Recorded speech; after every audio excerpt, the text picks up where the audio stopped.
Specialty modern knowledge can be very, very helpful when looking at historical things, but it can also be a huge pitfall. So we get stuck in very modern ways of doing things that make sense to us and work within our cultural context.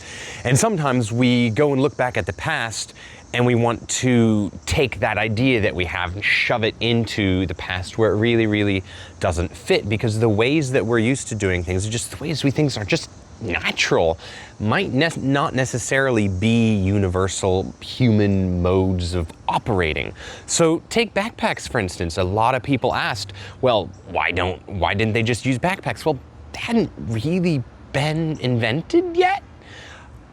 It seems obvious to us, backpacks, well, yeah, no duh, it's the best way to transfer a lot of weight and put it on your hips, etc., but that's obvious to us, but it's not obvious to you if you haven't seen a backpack. And that goes for a lot of things. And the same thing I think is true for this comment, this idea that everything has to be strapped down. That's not a universal human thing. That's very necessary in modern ways of doing things and being tactical and etc. But that hasn't necessarily always been the case. In the same way that we just kind of take camouflage for granted, that wasn't even the best way. You could take camouflage and give it to them and they would say, well, that does me no good because I need to look impressive on the battlefield. I need to be noticed. I want to be seen. That gives me an edge. And so in much the same way, you can't say, oh, well, all soldiers have always known that everything needs to be strapped down and tight and all that sort of thing.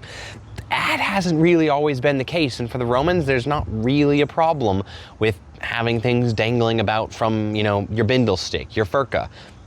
It doesn't seem to have been an issue for them. And we have to be really, really careful when we're interpreting the past not to shove anachronistic modern notions into the past, but approach the past on its own terms. And when we're talking about interpreting material culture, just kind of take the material culture as it's found in archaeology and as it's depicted in art, sort of just as it comes, and try to build our understanding around that. Cheers.